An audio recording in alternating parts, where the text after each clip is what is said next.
예, 이번에는 웹 보안과 웹 서버 보안 진행하도록 하겠습니다. 장애의 내용은 일단 패스워드에 관련된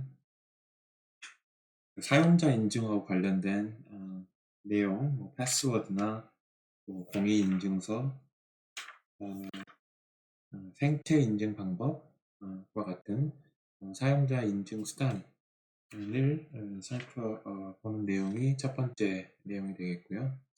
그 다음에 뒤이어서 접근 통제에 관련된 이야기를 진행을 하려고 합니다. 넥이나 맥과 같은 또는 RBAC 같은 그런 접근 통제 모델과 접근 통제 구현 방법 이런 이야기들을 좀 할 거고, 그 다음에 이제 세 번째가 입력값 검증에 대해서 이야기를 하도록 하겠습니다. 사실은 입력값 검증은 앞에 그 소스코드 취약점에서 이야기했던 것과 크게 다르지 않은 내용으로 보시면 될 것 같고요. 그 다음에 이제 마지막으로 이제 웹 서버에 대한 보안 설정, 그 다음에 이제 로그 관리하는 방법, 이런 내용들을 보면서 웹 서버에 관련된 보안 내용들을 살펴보도록 하겠습니다. 그래서 이제 첫 번째는 패스워드에 관련된 내용인데요. 패스워드는 여러분들이 다 알고 있다시피 보통 이제 홍길동이다라고 하는 사람을 확인하는 가장 기본적인 기본적인 사용자 인증 방식이 이제 패스워드다라고 이야기를 하겠습니다. 사실은 이제 앞에서 우리가 이제 패스워드에 관련된 패스워드가 얼마나 강하냐, 이런 강도 측정 같은 것도 이야기를 해본 그런 내용도 다루었었는데요. 여기서 이제 안전한 패스워드 만들기에서 길이는 어떻게 돼야 되고, 형태는 또 어떻게 되면 안전한 패스워드 만드는 방법인가, 이런 이야기들이 좀 언급되어 있습니다. 참고로 하면 될 것 같고요. 그 다음에 이제 또 패스워드를 이제 잘 만드는, 그래서 패스워드를 잘 만드는 것도 중요하겠지만 그 패스워드를 또 안전하게 보관, 관리하는 것도 지금 중요하죠. 잘 만들어진 패스워드가 다른 사람들한테 노출이 되어서 그런 패스워드가 공개가 되는 일들이 없도록 말이죠.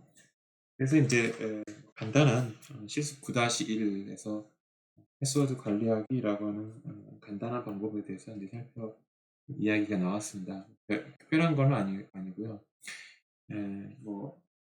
로터리 방식인 것 같아요. 로터리 13이라고 하는 방식인 것 같아요.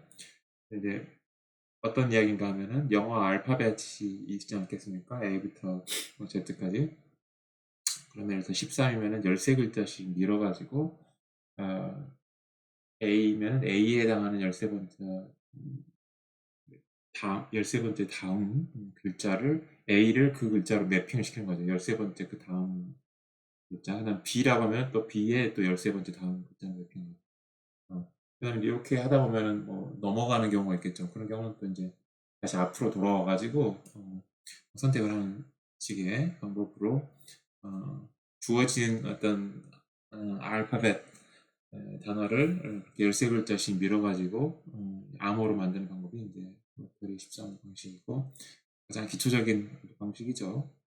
그리고 당연히 이제 13만 해야 되는 건 아니겠죠. 1부터 25까지 다양한 그런 거리를 선택할 수 있는 방법이 있을 것 같고, 그래서 이제 rt13.com에 들어가 보면 이런 식의 내용들을 여러분들이 선택해서 ROT의 숫자 버전을 선택을 해가지고 인코딩을 하거나 이제 디코딩을 할 수 있는 웹 UI가 있다고 하는 것이고요.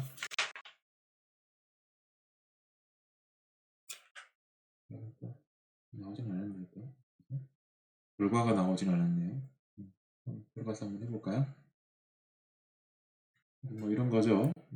여기다가 이제 패스워드라고 입력을 하면 ROT13 버전에 의해서 인코딩하는 게 이제 CN, FFJBQ 이런 얘기고, 여기서 25를 선택하면 또 조금씩 달라지겠죠.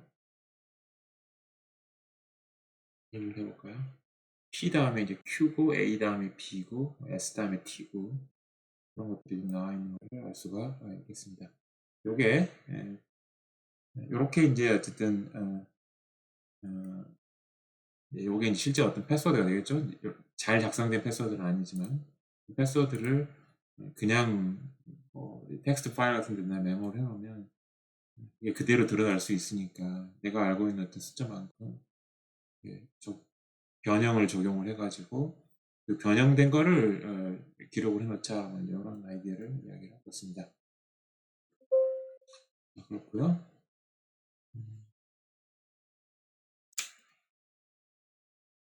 그래서 이제 자기가 가입한 어떤 뭐 사이트의 패스워드를 이런 방식으로 이제 변형해서 파일에다 기록을 하면 혹시 이제 노출이 되더라도 요 인코딩이나 디코딩에 대해서 모르는 사람 같은 경우에는 이제 유출된 계정을 쉽게 이용할 수 없다. 근데 그게 주장하고 싶은 바가 되겠고요.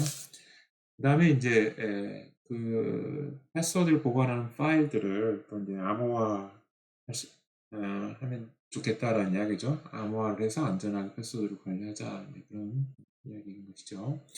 엑셀 파일 같은 경우에 뭐 여기다가 이제 어떤 사이트에 어떤 아이디와 어떤 패스워드를 사용했다라고 이제 친절하게 이제 기입을 해놓은 것 같은데, 그래서 기입을 해놓고 뭐 해당하는 시트의 이름 부분에서 이제 오른쪽 버튼 누르면 이제 숨기기 메뉴가 나오는 모양이죠. 이렇게 해서 이제 요 해당 시트를 뭐 숨긴다든지 그런 숨기는 방법도 있고, 그 다음에 아예 이 패스워드 파일 자체에다가 이제 암호를 걸어가지고 엑셀 파일 자체를 아예 뭐 열지 못하게 할 수도 있고, 그런 등등의 방법으로 저장한 파일들에 대한 그러니까 패스워드들을 안전하게 한번 관리를 한번 해보겠다, 이런 이야기가 되겠습니다. 일정 패스워드, 사용자 인증의 패스워드 관련 내용은. 자, 그렇고요. 그 다음에 두 번째는 이제 그렇게 이제 패스워드를 통해 가지고 그 고유의 패스워드 아는 사람만이 홍길동이다라고 이제 사용자 인증을 하겠다라는 게 이제 첫 번째 패스워드 이야기에서 하고 싶었던 이야기 키고, 사실은 두 번째는 이제 공인인증서를 이용을 하는 것이죠. 공인인증서. 그래서 이제 공인인증서, 요새는 사실 이제 공인인증서라고 부르지 않고 공공인증서라고 부르나요? 이걸로 코퍼레이션에 있는 테크 블로그에서 관련된 이제 글 하나 내려받아가지고 왔는데요. 공인인증서 폐지가 됐죠. 물론 이제 안 쓴다는 뜻은 아니고 민간에서도 이제 이런 인증서를 제공할 수 있도록 정책이 바뀌었죠. 그래서 사설 인증 방법들을 이제 사용을 하고 있죠. 이제 공인 인증서라고 안 하고 이제 공동 인증서, 그렇죠. 공동 인증서 뭐 이런 이야기로 이름이 좀 바뀌었고, 그다음에 이제 뭐 금융 인증서라고 하는 카테고리가 있고, 이게 주로 이제 금융권이죠. 금융결제원, 뭐 KB, NH, 하나은행, 건에서의 이제 인증하는 방법, 금융인증서라는 카테고리가 있었고, 그것보다는 아마도 여러분들이 더 많이 사용할 게 이제 민간 인증서로 뭐 카카오페이에서를 이용하거나 네이버 앱 통해서 하거나, 여러분들 토스 같은 경우 토스 앱을 통해 가지고도 인증하기도 하고, 그리고 또 패스 인증서, 이게 또 많이 사용되죠. SKT, KT, LG 이동통신사에서 모바일 폰을 어떤 하나의 인증 근거로 해가지고 사실 이제 거기서 쌓아 올려서 인증을 하는 이제 패스 인증서, 이런 것들이 이제 민간 인증서고. 어쨌든 그러한 이야기가 지금 이제 공인 인증서에 대한 이야기. 내가 홍길동이다 라고 하는 거를 공인 인증서를 통해서 증명을 하겠다 라고 하는 건데, 기본적인 아이디어는 이제 PKI라고 하는 그 비대칭 키를 사용을 하는 게 기본적인 아이디어죠. 그래서 앞에서 우리가 이제 패스워드, 나만 알고 있는 어떤 홍길동만 알고 있는 그런 패스워드를 가지고 그걸 알면 홍길동이다 라고 이제 인증을 했잖아요. 이제 그런 방식을 사실은 이제 시메트릭 키다 라고 하는 것이죠. 그러니까 홍길동이도 그 패스워드를 알아야 되지만 그 그 서버 어떤 일종의 뭐 서버도 그 패스워드 홍길동의 패스워드를 알고 있어야 되는 거죠. 똑같은 패스워드를 알고 있어야 되죠. 그래서 하나의 키를 가지고 서로 이제 확인을 하게 되겠죠. 그래서 뭐 3DS나 AES라고 하는 그런 방식의 암호 방식이 있다. 대칭키 방식의 암호화 방법이 있다. 뭐 이런 키워드 좀 알아두면 좋을 것 같고요.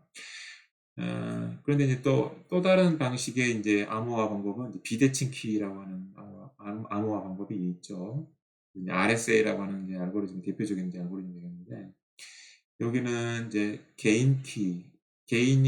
개인만이 가지고 있어야 되는 이제 어떤 프라이빗 키가 있고요. 그 다음에 다른 사람들한테 다 오픈을 하는 퍼블릭 키, 두 가지 키가 있고, 두 개의 키가 다르기 때문에 이제 비대칭키라고 하는 것이죠. 그런 암호화 기법이 있습니다. 이 공인인증서는 바로 이 두 번째 암호화 방식에서의 프라이빗 키에 해당이 되는 게 공인인증서다. 뭐 이렇게 러프하게 생각을 하셔도 될 것 같습니다. 왜 그러느냐에 대해서는 이제 조금 뒷장에서 몇 가지 좀 살펴보도록 할게요. 그래서 이제 대칭키에 대해서는 뭐 더 살펴볼 필요는 없을 것 같고, 비대칭키에 대해서 비대칭키라고 하는 것을 이용하는 방법이 두 가지가 있어요. 공개키 암호화라고 하는 방법으로도 이용을 하고 있고, 디지털 서명으로도 이용을 하고 있어요. 바로 이 공인인증서는 이 디지털 서명으로 비대칭키 그런 알고리즘을 사용하는 게 공인인증서다. 그거의 한 가지 응용 사례가 공인인증서, 또 아까 뭐 공동인증서니 뭐 이런 것들이다라고 생각하시면 될 것 같아요. 그래서 일단은 공개키 암호화라고 하는 거를 한번 좀 보면 이렇습니다. 그래서 내가 예를 들어서 어떤 사람한테 내가 이제 A라는 사람이 B라는 사람한테 이제 뭔가 데이터를 암호화해서 보내고 싶은 거예요. 그러면은 어떻게 보내면 되냐면 B라는 사람이 비대칭키 알고리즘을 사용하고 있고, 그렇다는 이야기가 무슨 말이냐면 공개 키를 다 오픈해놨다는 이야기예요. 그러니까 이 B라는 사람한테 내가 메시지를 전달하고 싶은 이 사람의 공개 키를 어디서든 가져올 수 있다는 이야기입니다. 그러면 내가 보내고 싶은 메시지를 그 B라는 사람의 공개 키를 가지고 암호화를 시켜요. 그리고 그 암호화된 거를 풀 수 있는 유일한 방법은 이 B라는 사람이 가지고 있는 프라이빗 키만 가지고 풀 수 있어요. 다른 사람이 가지고 있는 프라이빗 키는 가지고 풀 수가 없는 거예요. 그런 원리로 만들어진 게 이제 비대칭 키 알고리즘입니다. 그래서 B라는 사람의 퍼블릭 키를 가지고 내가 보내고 싶은 B한테 보내고 싶은 메시지를 암호화하는 거예요. 그걸 풀 수 있는 거는 B라는 사람이 혼자만 가지고 있는 그 프라이빗 키만 가지고를 풀 수 있다. 내가 암호한 게 어떤 임의의 어떤 공격자한테 전달이 되더라도 B라는 사람의 프라이빗 키를 갖고 있지 못하면 풀지를 못하는 것이죠. 그렇게 해서 내가 어떤 메시지를 어떤 특정한 사람한테 암호화해서 전달을 할 때 이제 사용할 수가 있겠고요. 이게 가장 기본적인 사용 방법이고, 두 번째 사용 방법은 이런 거예요. 내가 홍길동이라고 하는 걸 증명을 하려고 하는 거야. 그럼 어떻게 증명하자면, 홍길동이가 좀 공개 키, 퍼블릭 키를 가지고 있고, 프라이빗 키를 가지고 있어요. 그럼 프라이빗 키는 홍길동이만 가지고 있는 거예요. 퍼블릭 키는 뭐 철수한테도 줄 수도 있고, 영희한테도 줄 수도 있고, 누구한테도 다 줄 수 있는 거예요. 요게 홍길동의 퍼블릭 키야, 이렇게 다 줄 수 있는 거예요. 그러면은, 홍길동이가 나라는 거를 증명하려면 어떻게 하면 되냐면, 이 서명된 거를 어떤 파일을 어떤 데이터를 내 개인 키, 내 프라이빗 키로 암호화를 해요. 프라이빗 키로 암호화를 합니다. 그러면 그거를 다른 사람한테 그냥 마음대로 줘요. 그러면은 그거를 풀 수 있는 유일한 방법은 나의 퍼블릭 키를 가지고 매칭이 되는 퍼블릭 키만 가지고 풀 수 있는. 다른 사람의 퍼블릭 키로 풀리지 않는다는 이야기는 그 서명된 그 프라이빗 키가 그 다른 사람 것이 아니라는 이야기고, 내 퍼블릭 키로 풀렸다라고 하는 거는 내 프라이빗 키로 암호화를 했다라는 거가 이제 증명하는 거예요. 그런 방식으로 말하는 사람이 요거를 암호화했구나, 서명을 했구나 라고 하는 거를 이제 증명을 하는 것이죠. 아이디어 아시겠죠? 이럴 때 이제 사용하는 게 이제 디지털 서명이고, 바로 그 아이디어가 이제 공인인증서라고 생각하시면 될 것 같습니다. 그래서 공인인증서라고 하는 거는 전자서명의 검증에 필요한 공개 키에다가 소유자 정보를 추가해서 만든 일종의 전자 신분증이 되겠고요. 그 다음에 이제 공개 키하고 비밀 키 그런 쌍을 이용해 가지고 홍길동이가 인증한 비밀 키로 인증한 것이구나 라고 하는 것을 아는 방법이 공개 키로 풀리느냐 안 풀리냐, 홍길동의 공개 키로 풀리느냐 안 풀리냐를 가지고 이제 파악을 하겠다라는 이제 그런 메커니즘이 있어요. 그래서 요거를 Public Key Infrastructure를 이제 활용한다 이렇게 이야기하죠. 그래서 PKI라고 이야기를 하죠. 그리고 이제 이 공인 인증서에 이제 어떤 다양한 정보들이 들어가 있는데요. 뭐 예를 들면 뭐 이런 것들이 뭐 일련 번호, 수체, 서명은 어떤 알고리즘 썼는지, 발행자, 유효 기간, 뭐 키 영적, 공인 키, 그다음에 뭐 알고리즘, 뭐 이런 등등이 뭐 여러 가지 뭐 복잡한 속성들이 다 들어가 있는데 이런 것들을 어떤 규격에 맞춰가지고 저장할 것이냐라고 하는 그런 포맷이 뭐 ITU-T 스탠다드의 X.509라고 하는 그런 형식에 맞춰서 이제 저장했다는 거고요. 그래서 여러분들이 이제 보통 지금 은행 같은 데에서 이제 뭐 공인인증서 같은 걸 발급을 옛날에 받았었죠. 발급을 받으면 특정 디렉터리 폴더에 NKPI 또는 뭐 GKPI 뭐 이런 이름의 폴더가 생겼었어요. 이때 KPI 좀 못한 것 같은데요. NPKI죠. NKPI가 아니라 NPKI입니다. NPKI. NPKI 폴더나 뭐 GPKI 폴더를 여러분들이 이렇게 여러분들 컴퓨터 안에 폴더가 생성돼 있고 그다음 그 안에 막 이제 각종 파일들이 만들어져 있는 걸 여러분들이 본 적이 한 번 정도는 있을 겁니다. 그래서 NPKI 그때 PKI라고 하는 게 뭔가 하면은 바로 요거예요. Public Key Infrastructure 라고 하는 것이고 이게 이제 NPKI면은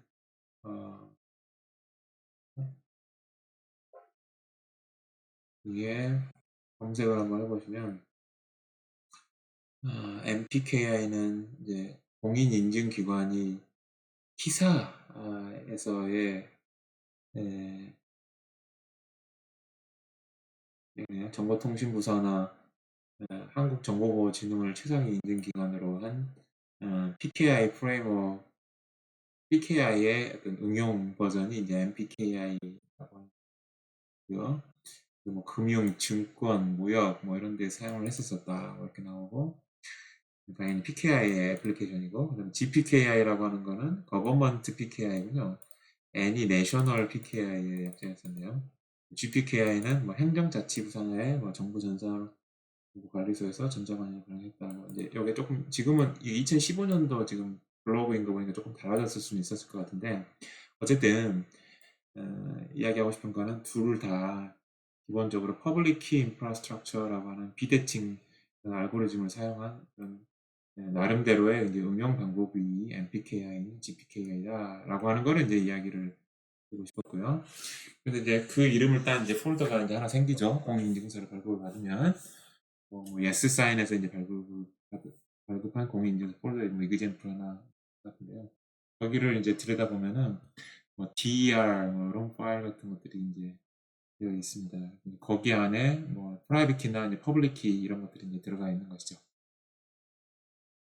그렇게 해서 어, 어, 비대칭 알고리즘을 사용해서 내가 가지고 있는 홍길동이만 가지고 있는 개인 키를 가지고 서명을 하면 홍길동의 퍼블릭 키로 풀리면 아 그게 진짜로 홍길동이가 했다라고 하는 거를 이제 알게 되는 이런 방식으로 해서 이제 어떤 특정인을 인지 확인을 하는 이제 그런 방법으로 이제 사용을 했었다. 그게 이제 공인인증서다라고 여러분들이 이해하시면 될 것 같습니다. 자, 그래서 패스워드, 공인인증서 이야기를 했고요. 그 다음에 세 번째는 이제 뭐 생체인증이라고 하는 주제가 나오는데요. 이거는 뭐 하나씩 다 여러분들 차근차근 읽어보시면 될 것 같습니다. 지문이라고 하는 거 있죠? 개인의 어떤 고유한 어떤 뭐 문이라고 이야기하죠. 패턴이라고 알려져 있는 지문. 그 다음에 또 좀 특이한데요. 뭐 손 모양 뭐 이런 것들도 돼 있다고 하고요. 그 손의 표피 가까이 있는 정맥 모양을 촬영해서 뭐 이런 정맥 모양이 다 이제 사람마다 이제 고유한 모양이죠. 뭐 그런 걸 통해서 이제 인증한다. 그다음에 이제 망막 같은 거, 네. 눈 뒷부분에 있는 모세 혈관의 형태 이런 걸 가지고 정확도가 매우 높고 그렇지만 또 시간이 좀 걸리고 안경을 쓴 사람은 또 수행할 수 없고 뭐 재밌는 그런 내용들이 있으니까 한번 읽어보면 좋을 것 같고요. 그다음에 이제 홍채 같은 것도 홍채 인식 기술도 한 가지 이제 생체 인증 방법으로 알려져 있고요. 자동 통관 시스템에 홍채 인식을 적용을 한다고 하고 그 다음에 이제 사인 같은 거 같은 거 흉내 이제 보통 이제 사인 같은 걸 할 때 나름 고유의 어떤 그런 모양으로 설명을 하죠. 근데 이제 뭐 이런 것들은 사실 이제 금방 벗겨낼 수가 있으니까 아주 보안 수준이 높지는 않을 것 같고 그 다음에 또 이제 목소리 같은 것으로도 또 인증을 할 수가 있겠죠. 근데 이제 목소리도 역시 마찬가지로 요새 AI나 뭐 이런 기술이 뛰어나기 때문에 좀 쉽게 흉내낼 수 있지 않을까 하는 생각이고요. 그다음에 이제 안면 인식으로 생체 인증을 하는 경우가 있죠. 애플의 뭐 페이스 아이디 이런 것들도 안면 인식 얼굴 가지고 인증하는 그런 한 가지 방법이 되겠고요. 그다음에 또뭐 뇌파 뭐 이런 것들도 있다라고 이야기를 하고요. 이런 여러 가지 다양한 방식의 그런 생체 인증들이 있다라고 이야기합니다. 그래서 이제 뭐 좋은데 여러 가지 이제 굉장히 어려운 기술들, 뭐 어려워 보이는 기술들 그런 기술이 있는데 이런 기술들이 이제 얼마나 정확하게 그 사람의 신분을 탐지할 수 있느냐, 이게 이제 관건이 되겠죠. 그래서 이제 각각의 생체 인증 방식을 사용을 했을 때 특정인의 신분을 정확하게 탐지할 수 있는지의 그런 여부들을 이제 판단하는 기준들이 한 세 가지 정도 있다라고 이야기를 합니다. 그래서 FRR이라고 하는 거는 실제로는 권한이 있는 사람인데 그 사람이 이제 실패하는 그런 비율을 이야기하고요. 그다음에 이제 FAR이라고 하는 거는 이제 권한이 없는 사람이에요. 이제 그 사람이 뭔가 이제 한번 인증을 해서 어떻게든 통과를 해보려고 하는 거예요. 그래서 통과를 해버렸어요. 권한이 없는 사람이 성공하는 비율. 있고, 그 다음에 이제 EER이라고 하는 게 이 두 가지 FRR과 FAR이라고 하는 것들을 이제 교차하는 점을 이제 EER이라고 합니다. 그래서 권한이 있는 사람이 인증을 실패한다라는 이야기는 무슨 말이냐면 굉장히 지나치게 높은 정확도를 이렇게 인증 시스템이 요구를 하다 보니까 권한이 없는 사람을 실패하게 만드는 거는 당연한 이야기지만 심지어는 이제 권한이 있는 사람도 실패를 해버릴 정도로 너무 높은 정확도를 좀 요구를 하는 경우가 있을 거란 이야기죠. 거기에 대한 하나 이제 척도가 될 거라고 이야기하면 될 것 같고요. 그 다음에 그래서 FAR이라고 하는 건 이제 권한이 없는 사람이 인증을 시도했을 때 성공하는 비율인데 요게 굉장히 높으면 굉장히 좀 안 되겠죠. 사실 요건 낮아야 되겠죠. 권한이 없는 사람이 성공을 하면 안 되겠죠.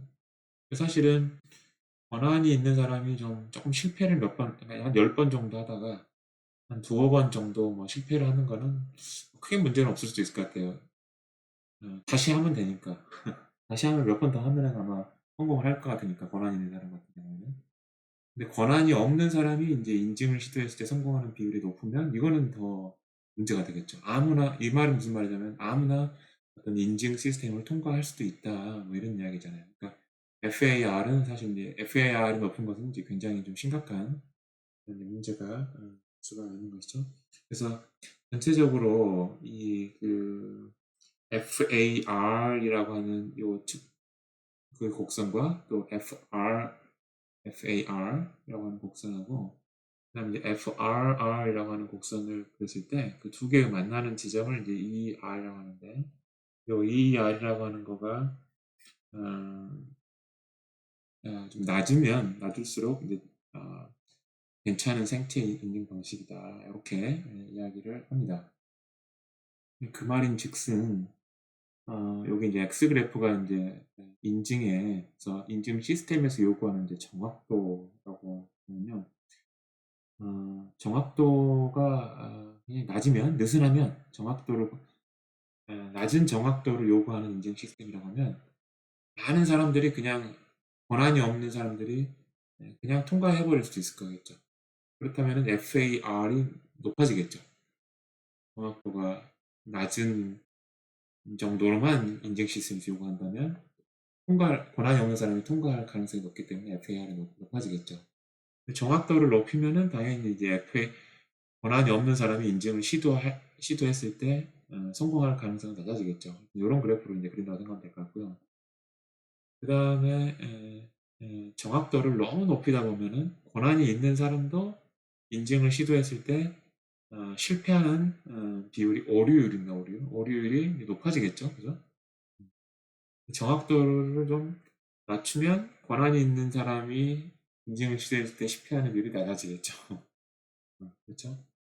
그래서 이제 이러한 형태의 이제 그래프가 그려지는 거고 두 개가 만나는 이 교치점이 두 가지의 트레이드 오프를 이루는 하나의 점이라고 생각하면 될 것 같고 그 점인 이 알이 낮은 쪽에 좀 있으면 그 생체 인증 방식은 좋은 생체 인증 방식이지 않냐라고 이제 이야기를 했다라는 겁니다. 자, 여기까지가 이제 생체 인증 방식에 관련된 첫 번째 그러니까 인증 방식에 관련된 패스워드, 범인 인증서, 생체 인증 이런 이야기를 지었습니다.